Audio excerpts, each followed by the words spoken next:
We're fortunate this morning to have Mr. William H. Booth, good morning, sir, as our first keynote speaker. He is a busy leader. Mr. Booth is the Director of Defense Human Resources Activity and reports to the Undersecretary of Defense for Personnel and Readiness. He is responsible for 12 separate organizations, including DTMO. DHRA is a multifaceted organization with a diverse mission set. DHRA provides centralized and comprehensive personnel data management and analysis for the entire DoD. They also manage DoD enterprise-wide mission programs ranging from travel management, language and culture, to civilian human resource advisory services, and multiple high-visibility programs supporting service members and their families. Of interest to this group, Mr. Booth is the permanent chair of the Per Diem Travel and Transportation and Allowance Committee, which ensures travel and transportation regulations are consistent across the department. Mr. Booth served skillfully in the U.S. Air Force for 28 years, but he was not finished. As a member of the Senior Executive Service, he has served in 6 other positions involving manpower, force management, reserve affairs, and business transformation. I can tell you he likes to move out, and he has a lot of energy. He is serious when it comes to improving efficiency and innovation, and he does it with a focus on helping people, both civilian and military, in DoD. He possesses the type of patriotism and commitment that sets our military apart from any other country. Ladies and gentlemen, please a warm welcome for Mr. Bill Booth.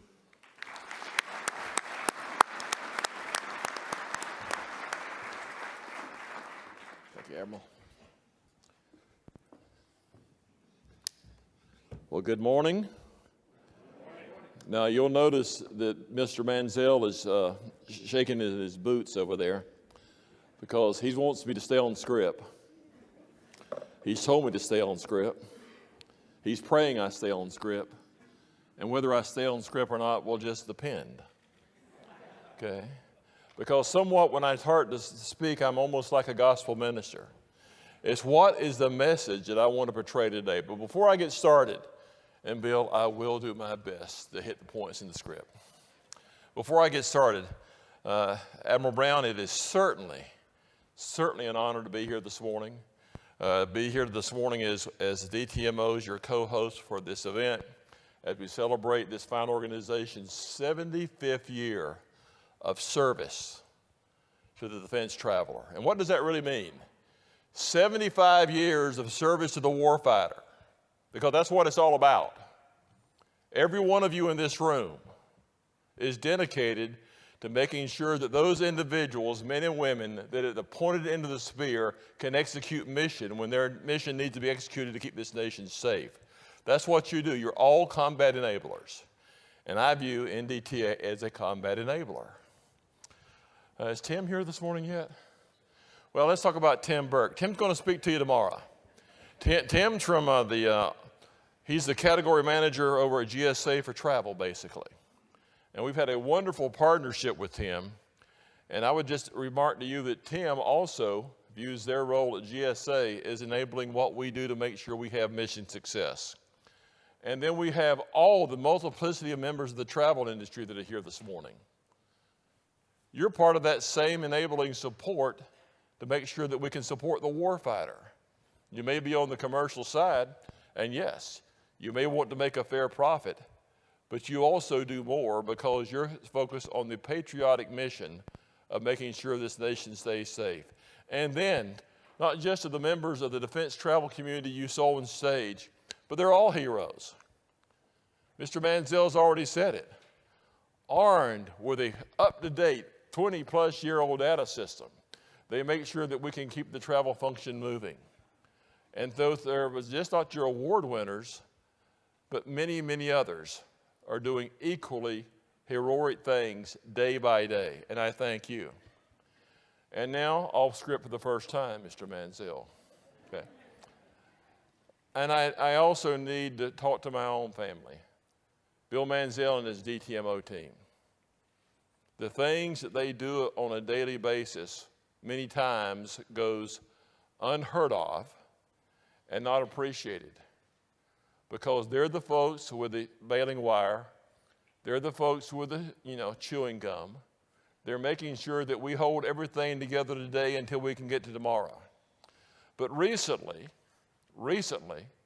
they've done one of the most fantastic things right now, today. And what was that? It may sound simple. We just implemented Smart Card 3, right? How many of you defense members had to get a new card issued from Citi when we went from contract 2 to 3? How many? I better not see a single hand go up, okay? Because you didn't. And the reason you didn't was Bill Manziel and the DTMO team, frankly, working hard with 10 Burke's GSA folks and saying, there's no reason to do that. So what does that mean? Numbers, about 1.8 million cards, right? Let's be very, very conservative. I'm gonna be too conservative.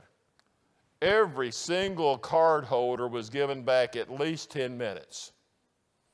Some old guys like me were given 30 minutes from the time you go through all the verification, you get into Legacy, you get your profile updated, you get your new card number in there. So let's just go at 10 minutes. 10 minutes. That's a minimum of 300,000 saved man hours of labor across the department, or increased productivity. If you want to go on the high end, make it 1 million.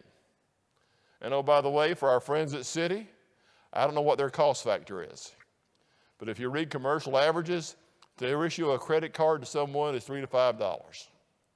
I know they're a very effective, efficient organization, so they're probably at 3. So good job, Bill. Y'all saved Citi over $5 million. And well, let's just give them a round of applause for that, folks. Come on.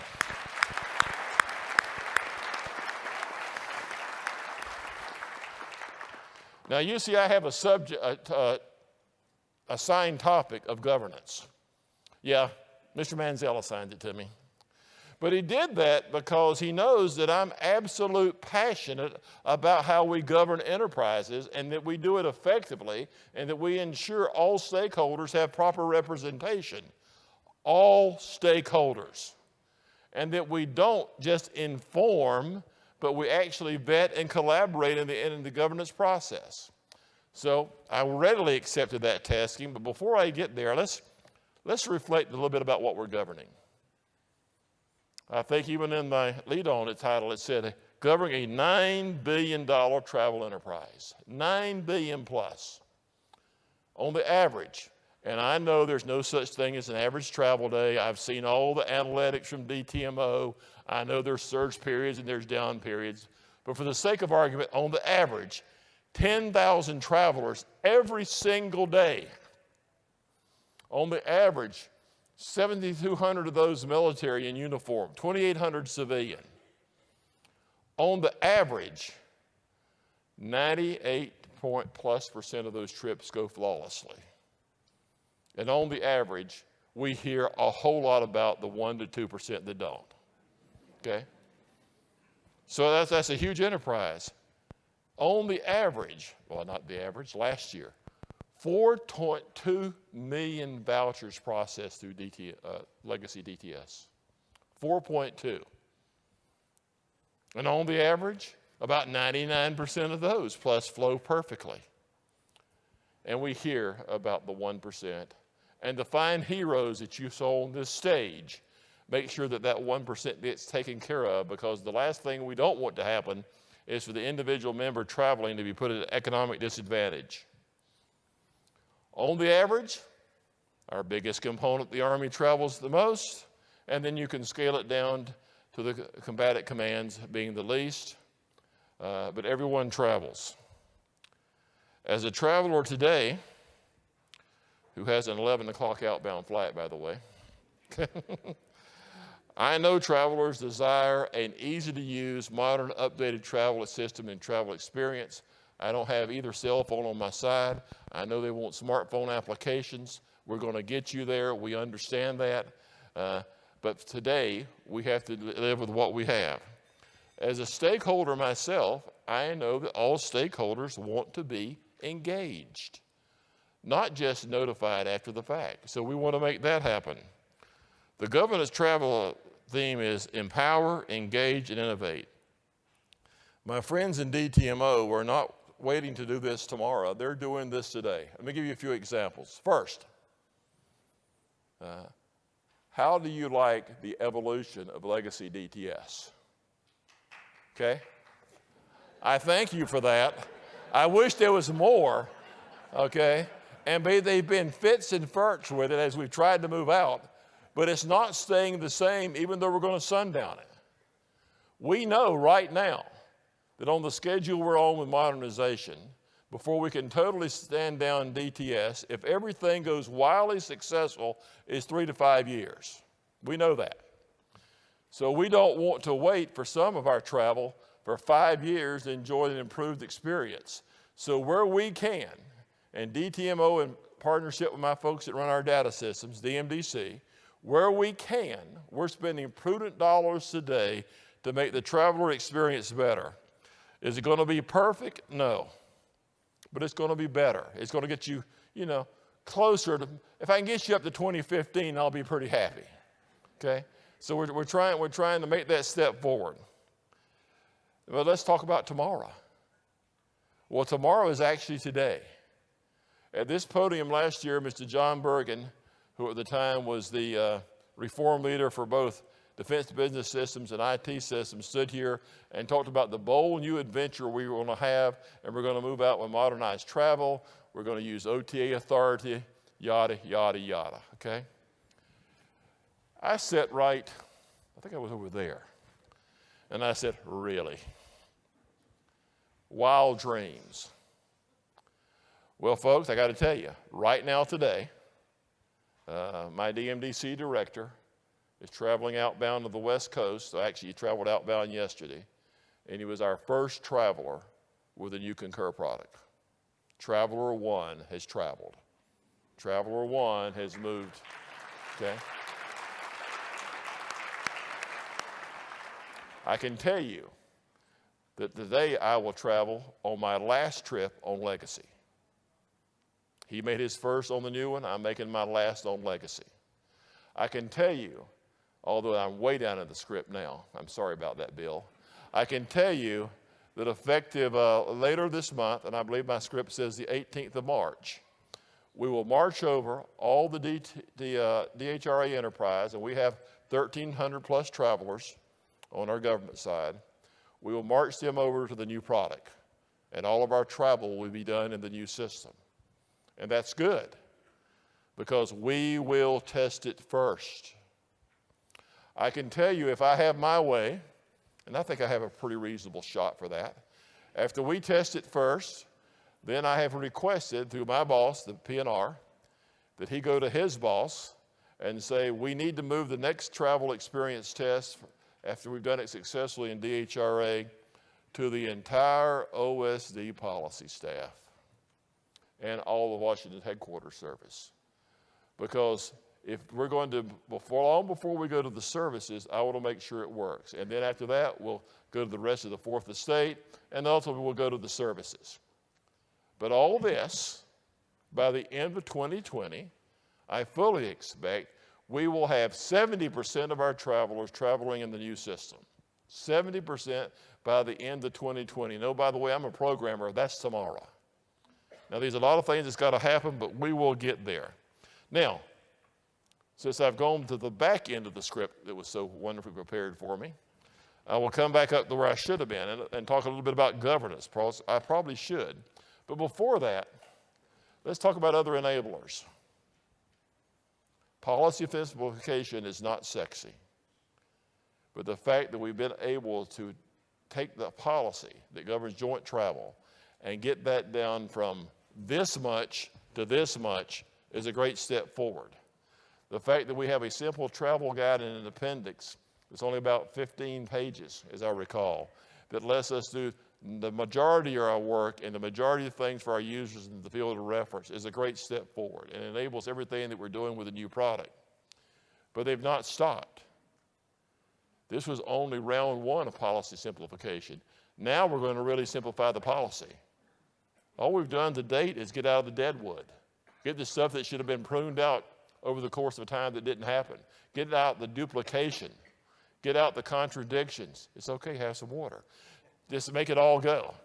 He just found out he had to do more policy simplification, by the way. So, and we'll be very good.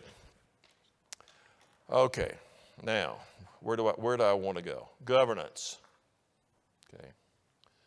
There was a 2.5 year period where I was the Air Force senior representative to the PD-TATAC. 2.5 years. In that 2.5 years, how many face-to-face meetings did I have with my other PD-TATAC members? Anybody like to guess? 0. Right answer. Obviously, another has-been or currently serving PD-TATAC member. Okay. And I found that odd at the time. And I was just told, well, you know, the executive level just doesn't meet. We just concur on emails.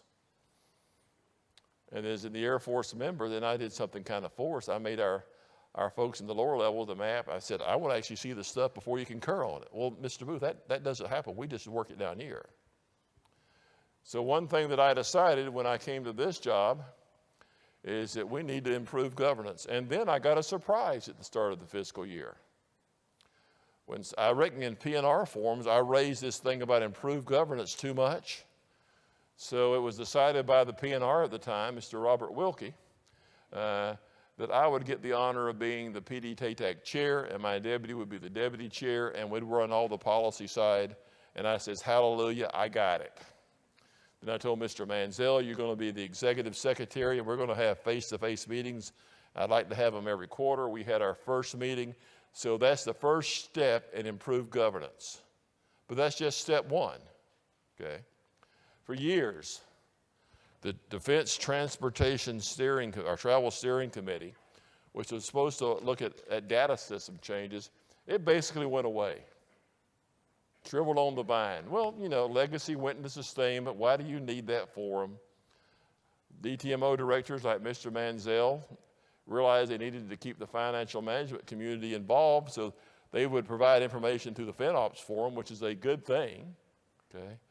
But as I like to say in my words, providing information is not governance.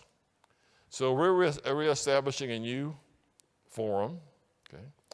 A new forum that if I ever find it in my notes, I'll tell you what it is, okay? You remember what page that's on? Actually, I'm on it. I'm just giving you a hard time, okay? It's the Defense Travel Governance Board, DTGB. It replaces the old steering committee that had gone defunct. It'll be chaired by my deputy director. Mr. Manziel, once again, is to probably either have himself or Mr. Benjamin be the executive secretary for it. Its first meeting, by the way, is tomorrow. Okay, let's talk about who's going to be included in this forum. The current PD-TATAC members, FinOps component members, service members from FinOps, okay? DFAS. Oh, a new group, the component transportation executives. To my surprise, I found out that in our legacy processes, the component transportation executives were not part of the process.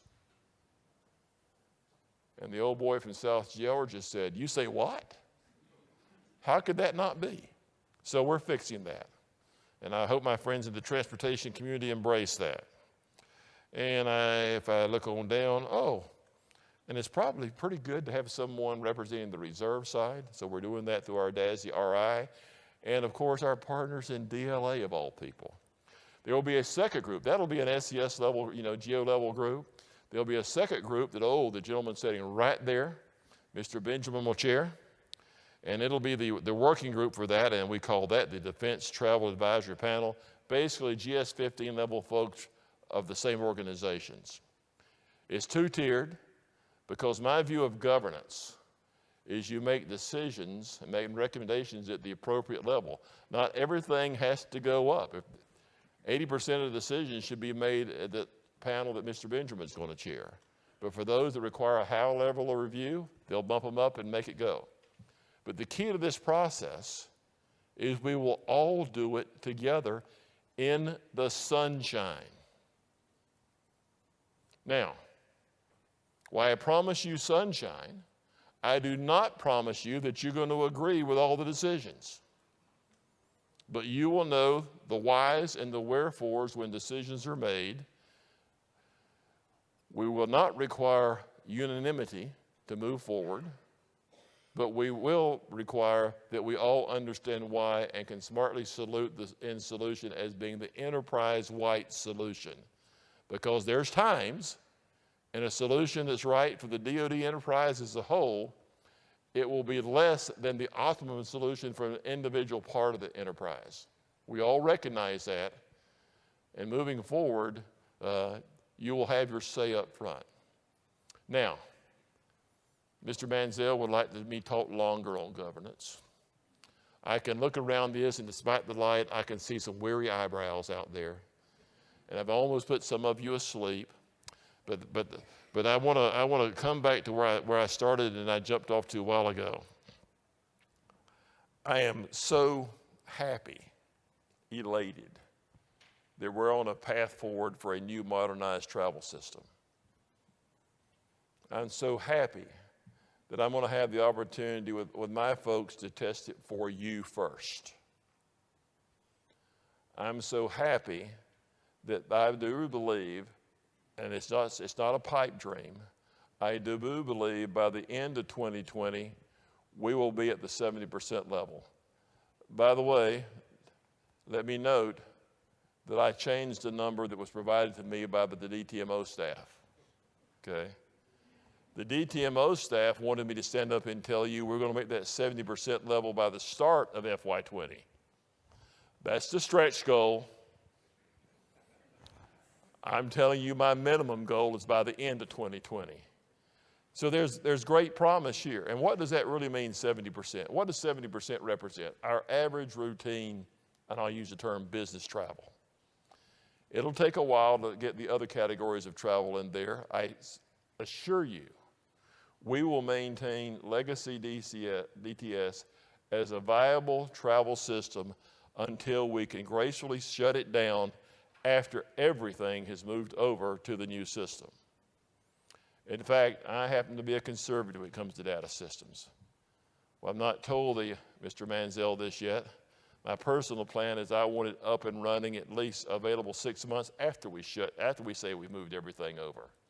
I know it comes at a cost, but for me it's an insurance policy, because the one thing that I pledge to you, I will not let a situation develop where we have to go back to stubby pencils to do travel in this department because we have no automated way of doing it. I'm for progress, but I'm also always for ensuring that we maintain the ability for DoD travelers to travel, because as I started, the purpose of travel is not just for the sake of travel. It only supports the warfighter that's at the end of the spear, and that, my friends, is something we can never put in jeopardy. Now with that, and not just because I have to catch a plane, I told you I'd hit 80% of the points. I think I hit about 82.3. If anybody has any questions before I run to the airport, I'm open for them. As I will tell you, there's nothing that I won't respond to, even if I have to say, I can't answer that.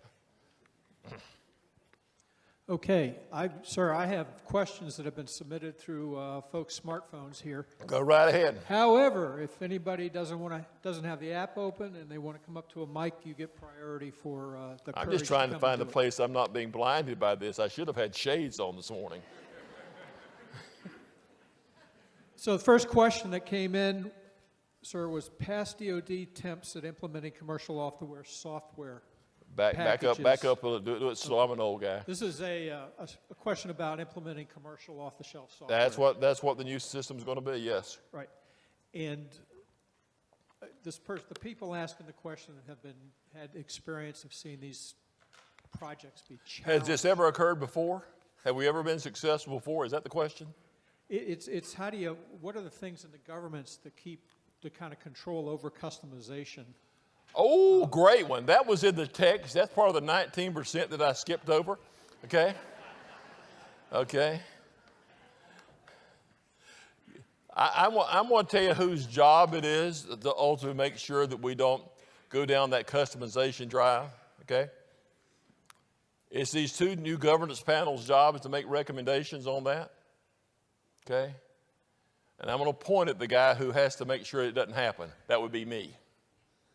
Because what I did not tell you, one of my other jobs is the HR director, is being the Defense Business Systems Portfolio Manager for the Undersecretary of Defense of Personnel and Readiness.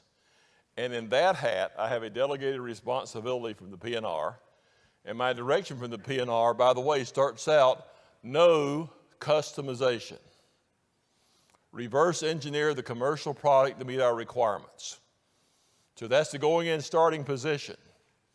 I'm not going to stand up here and tell you that we won't go back to the vendor and say we need something that you don't have.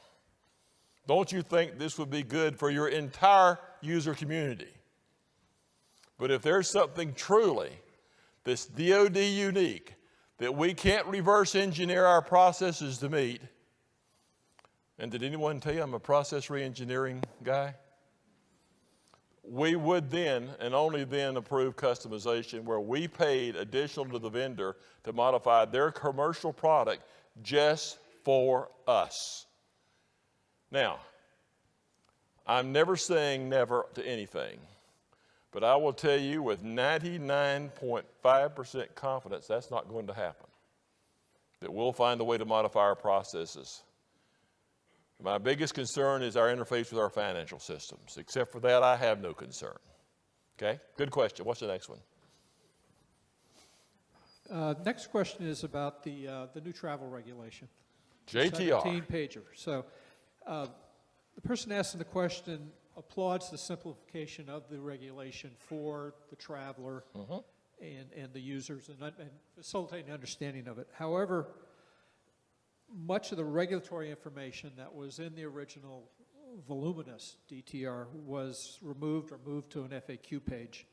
So what the question asker is interested in is whether they might be able to publish some type of supplement or some type of manual for the implementers of the policy to use, something like the JTR Appendix G. Okay, I don't know who the questioner is. So the questioner is saying, I want a crutch. The questioner is saying is, I can't read the policy myself and decide what it says. Give me a crutch. Yeah, Mr. Mansell, I'm sorry. That's how I took the question. I am getting a frowny face up here. Because he knows the next thing I'm going to ask me is to find out who this questioner is and find, no, I'm serious, not negative, this is positive, and find out what in our simplified policy is the point that can't be understood, because the goal, okay, first of all, what we've done to date is taken out what I refer to as deadwood. Things that have been repeated multiple times in multiple places in the old JTR, things, frankly, that in this part it said X, in this part it said X minus Y, and this part it said X plus Z plus Y plus X. Because it was incrementally changed every time Congress passed legislation. And you know what Congress does? They can't have a session without passing legislation that affects travel somehow. So our goal was not to lose any of the meat. If we inadvertently lost meat, then I would ask that questioner or any other one here to please get back with the DTMO team and tell them where you think we lost meat, because we'll ensure the meat that you need is in there. Okay? That's an assurance. Okay, anything else? Sir, I have a question from Facebook over here to your right. I'm trying to find somebody. Okay. Okay, I got the sun blocked. Sir, I'm Kimberly Huth from NDTA, the Director of Public Relations. And Facebook, Yes, ma'am.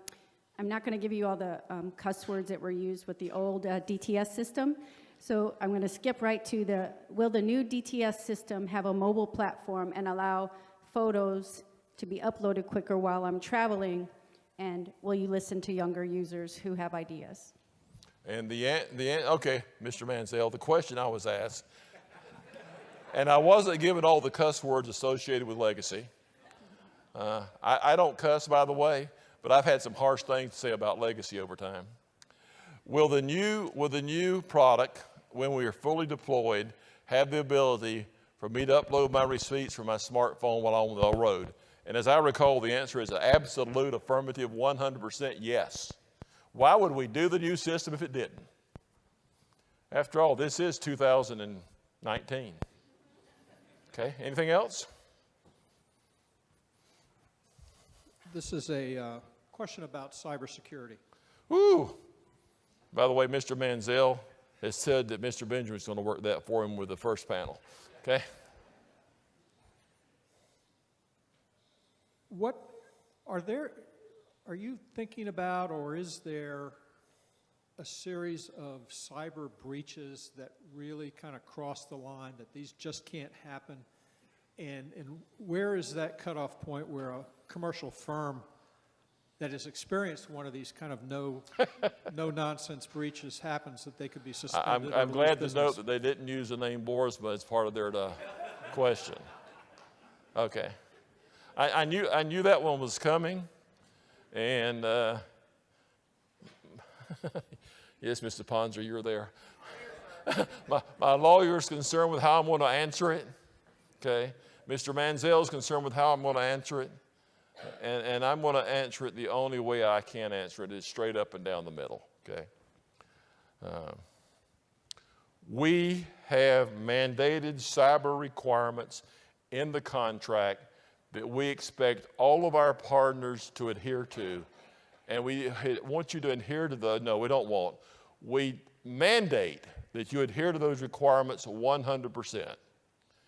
Even if you adhere to those requirements 100%, which are the requirements that are established by not DHRA, not DTMO, not DMDC, but the OSD-CIO cyber folks, it doesn't mean that you're breach proof. It doesn't. Now, having said that, if you get breached and you have a contract with me, and I'm going to say it that way, technically it's probably with DTMO,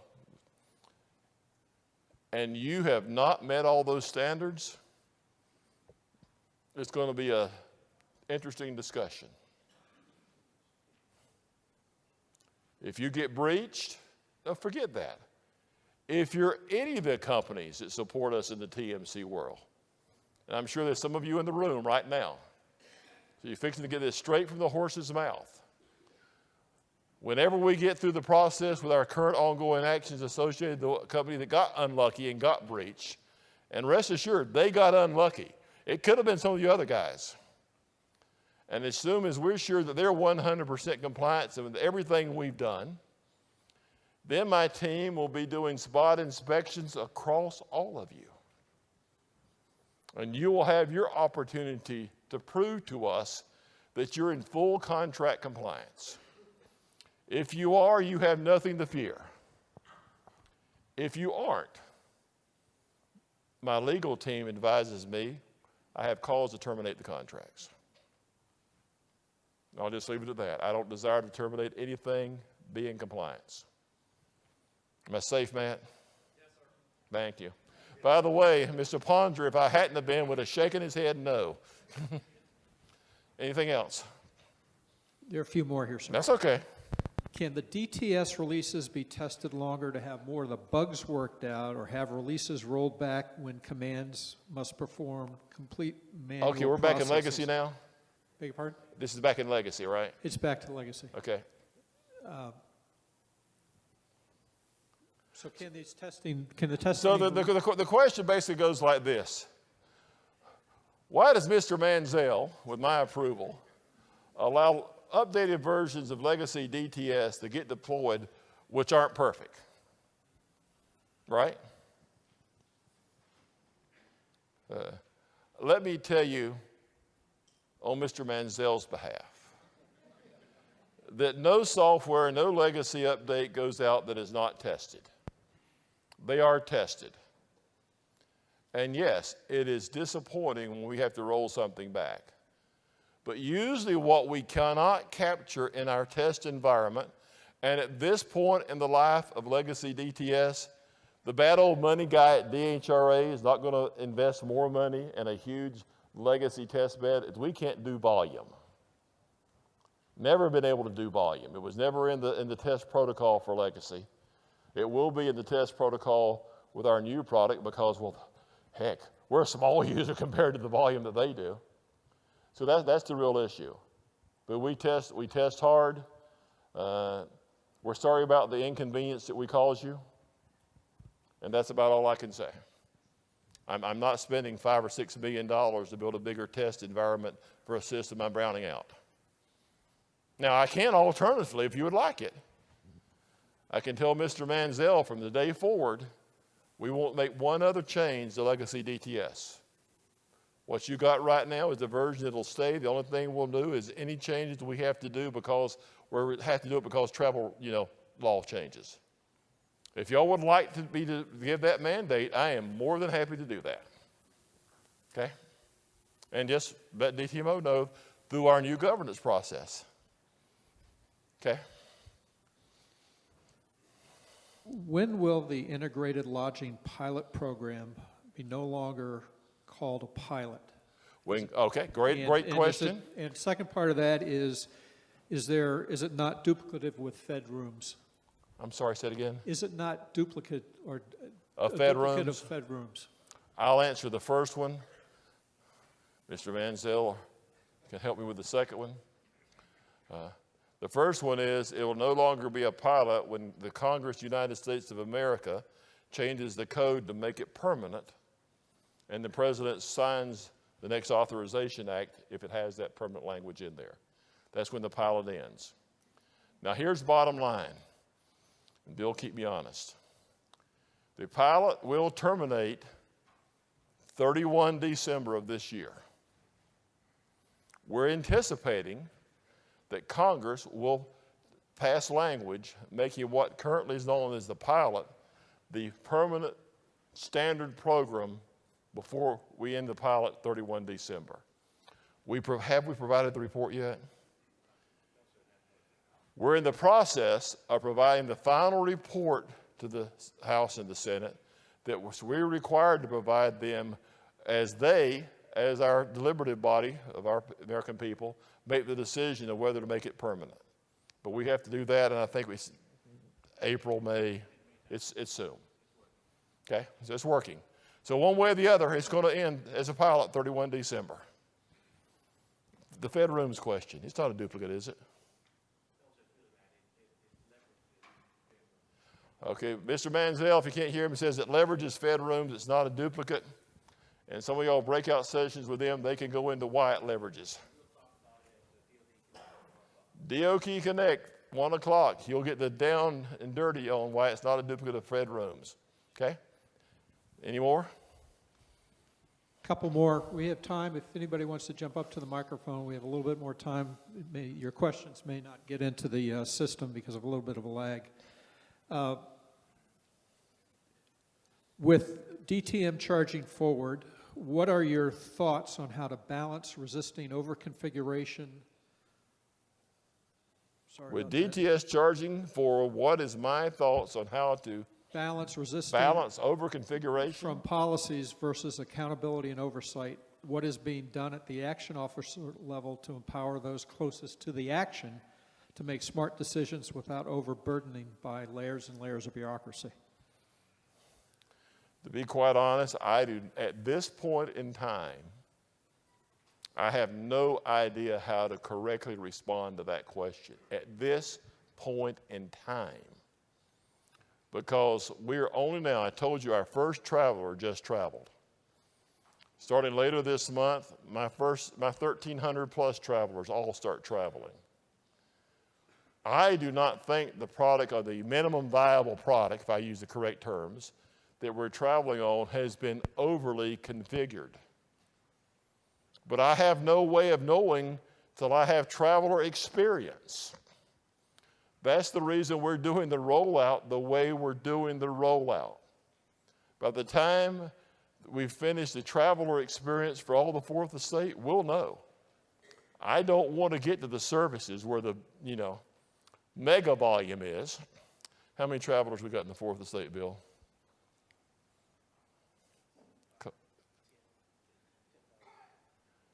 10,000 is probably a pretty good volume experience that understand how much difficulty we have with overconfiguration. But I don't know the basis of the question, because right now I don't know. I hope, and hope is not a strategy, I get that. I trust with our people that are on the ground working in this, that the product that we're starting with has not been overly configured. But I have to trust until I know. Okay, next one. Okay, I think this is the last one, sir. And I'm not sure whether this is a commercial agency, one of our business industry partners, or a government agency, but it may apply to both. Okay. But they want to know what they could do to help you in making these changes. And are you looking for more travelers? Okay, great question. I'm looking for more travelers at the appropriate point in time. Okay. First of all, assuming that it's wildly successful with our first 1,300 travelers. Let's assume that that's going to happen. I have no reason to think that it won't be. Assuming that it's wildly successful as we ramp up to 10,000 plus travelers across the fourth estate. At that point in time, we'll have to look and make a conscious decision. Do we go big bang with everyone else for business travel? Or do we go perhaps service by service? Now, I will tell you, I got a little experience. If you've had a deep bio of me and got early in my career, I got a little personal experience delivering data systems. My gut tells me, and I'm an analytical-based decision maker, that I want to up it from 10,000 travelers to 100,000 before I go further. So I probably want to do part of a service. That's what my gut tells me. But I don't make decisions on gut. I've got to see data. So we'll wait for the data. So the short answer to the question that I made a long answer on is, at the appropriate time, yes, I want more travelers. Okay, anything else from anybody in the audience before I make my dash and see how the weather and the wind is blowing over at National this morning? Okay, in closing, thank you all for being a good audience. Thank you for being patient. Thank you for caring. Okay? You in this room care about this nation. Whether you're in uniform, whether you're in the old time we said a three-piece suit. I hadn't seen a three-piece suit in a long time. Okay? Whether you're in a nice outfit as a lady, it doesn't matter, guys and gals. It doesn't matter. You care. Contractor, vendor, we all care. We're part of the enterprise in defense travel that keeps the folks forward able to do mission. Now, it may just be that you're working a travel action that gets someone from the Guard Reserve to required training when they're spin up. But that's still starting that process. It may be it's a trip just like I'm going on today, where some of you could not see a direct connection to the point forward, and I can tell you, well, I cannot disclose exactly what I'm going to be doing on this trip. There's a direct connection. But every trip that we execute has a link to combat readiness. That's why it's critical that as we roll out the new modernized version of the Defense Travel System, we do it in a fashion that never compromises our ability to travel one iota. And that's my closing pledge to you. Thank you.